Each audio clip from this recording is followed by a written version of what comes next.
কোন অপশক্তি অথবা দানবীয় শক্তি। আমরা একই ভূখণ্ডের মানুষ, জনগোষ্ঠী, আমাদের স্বাধীন সত্তা বিনির্মাণের জন্য একসাথে লড়াই করা, আত্মত্যাগ করা মানুষ। এদের মধ্যে যেমন মুসলমান ছিল, হিন্দু ছিল, খ্রিস্টান ছিল, বৌদ্ধ ছিল, সবাই মিলে এই জাতি গোষ্ঠী নির্মাণ করেছেন। অথচ বিভাজনের একটি বিভেদ রেখা, একটা বিভাজনের রেখা সবসময় তৈরি করা হচ্ছে। ওরা আমরা এই ধরনের একটি প্রচেষ্টা বারবার করা হয়েছে। অথচ ওরা জানতো না যে এইটা এই দেশের মাটিতে কখনো সম্ভব না।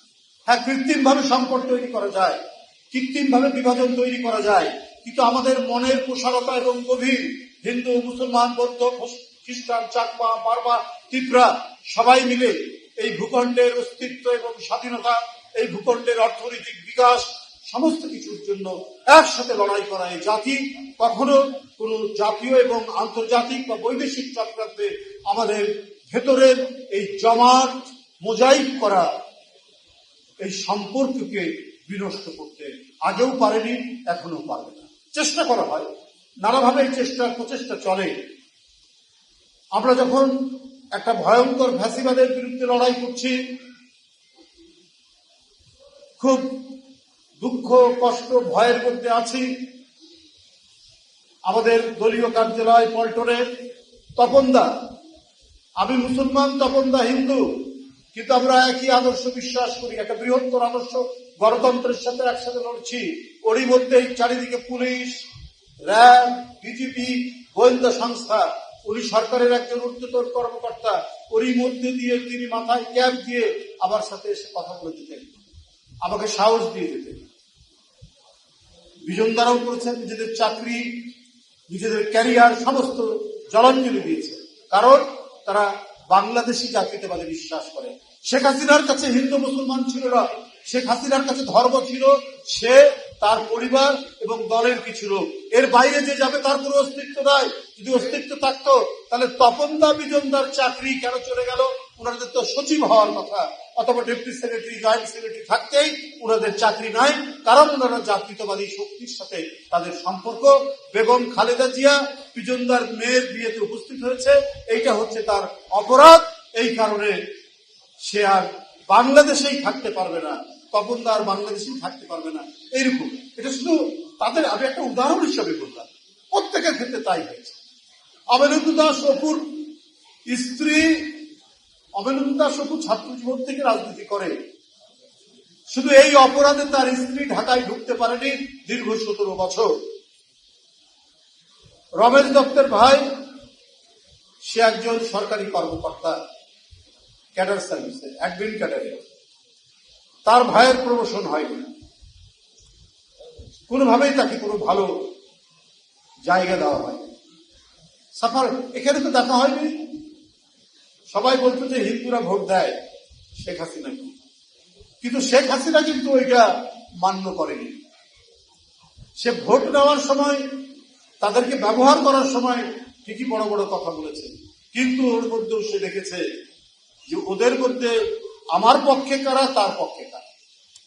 আজকে আমি অত্যন্ত গর্বের সাথে ধন্যবাদ জানাই হিন্দু সম্প্রদায়, খ্রিস্টান সম্প্রদায়, বৌদ্ধ সম্প্রদায়, চাকমা, মারমা সবাই আছেন, সমস্ত অপপ্রচারের বিরুদ্ধে 12ই ফেব্রুয়ারির নির্বাচনে বুক দর্পে জাতীয়তাবাদী শক্তির পক্ষে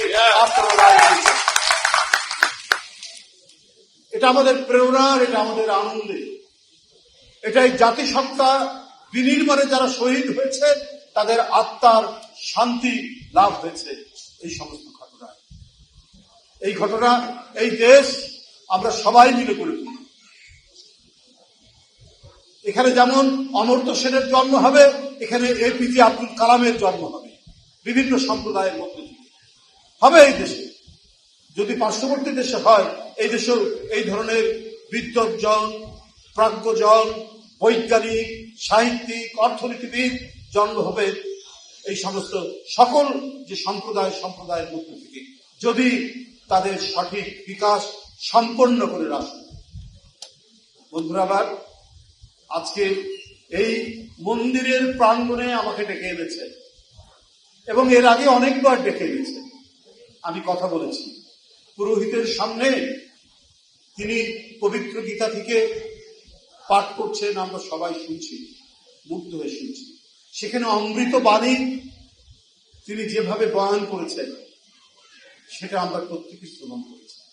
শহীদ রাষ্ট্রপতি জিয়াউর রহমান, যিনি একটা ঝঞ্ঝা বিক্ষুব্ধ সমুদ্রের মধ্যে একটি ভূখণ্ড দেখিয়েছিলেন, যে ভূখণ্ডে সবার আশ্রয় হয়, প্রত্যেকটি জাতিসত্তার আশ্রয়।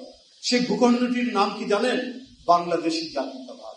যে কথা এখানে বিজনদা, তারপরে আমাদের কি বলে যে জয়ন্তেরা বলে গেল, অপু বলে গেল, এই ভূখণ্ড একটা ভূখণ্ড। আমি বাঙালি বলার সাথে সাথে আমি আমার পায়ের নিচে কোন মৃত্তিকার স্পর্শ পাই না। কারণ ওখানে প্রশ্ন আসবে, আপনি কোথাকার বাঙালি?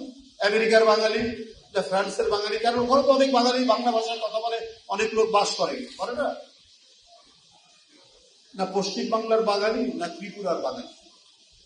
কিন্তু বাংলাদেশি বলার সাথে সাথে অপূর্ব এক ধরনের প্রেরণা বুকের মধ্যে জেগে উঠে, যে আমরা একটি দেশ, সেটি স্বতন্ত্র দেশ, তার আলাদা পতাকা আছে, তার আলাদা মানচিত্র আছে, তার আলাদা জাতীয় সঙ্গীত আছে, তার আলাদা ভাষা আছে, এবং তারা যে কোনো বিপদে একসাথে দাঁড়ায়। যেমন আমরা 5ই আগস্টে একসাথে দাঁড়িয়েছি, সেদিন কি শুধু মুসলমান গুলি খেয়েছে, সেদিন হিন্দুও গুলি খেয়েছে, খ্রিস্টানও গুলি খেয়েছে।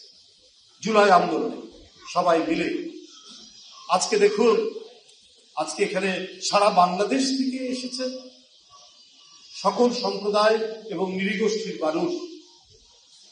সমতলেও তো অনেক নৃগোষ্ঠী থাকে, সাঁওতালরা থাকে, রাজবংশীরা থাকে, পাহাড়েও থাকে, সবাই এসে মিলিত হয়েছে এক কাতারে, এক ব্যানারের নিচে।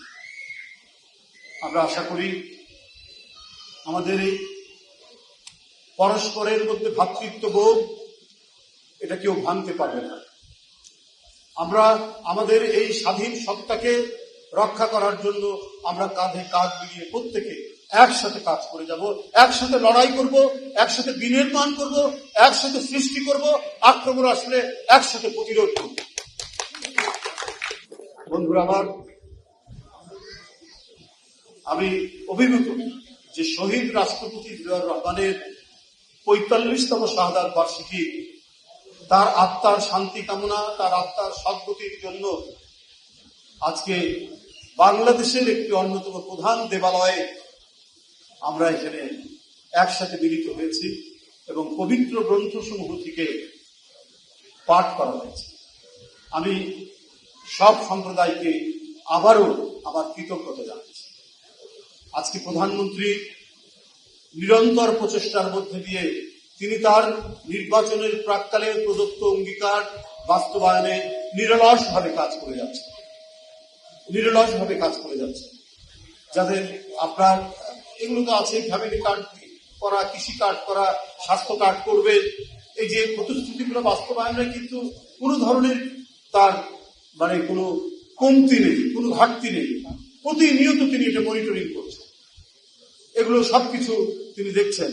যার ইনকাম বাৎসরিক 4 লাখ টাকা, এবারের বাজেটে বলা হয়েছে তার কোনো আয়কর দিতে হবে না।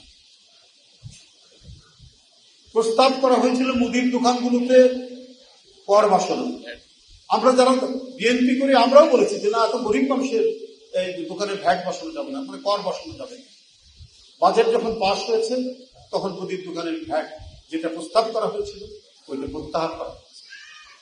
আপনারা এও বলছি আপনাদের 12 কেজি আপনার যে গ্যাস সিলিন্ডার 357 টাকা কমানো হয়েছে। 12 কেজি গ্যাসে 357 টাকা কমানো হয়েছে। অর্থাৎ জনস্বার্থকে সবচেয়ে বড় করে দেখছেন, জনগণের কষ্ট লাঘব করাকে বড় করে দেখছেন প্রধানমন্ত্রী জনাব তারেক রহমান। পাশাপাশি আমাদের আরো অনেক কাজ আছে যেটা এই সরকার করবে। যে এইবারে ইন্টারমিডিয়েট পরীক্ষায় প্রায় 33% যারা রেজিস্ট্রেশন করেছিলেন তাদের 33% পরীক্ষা দিতে পারে।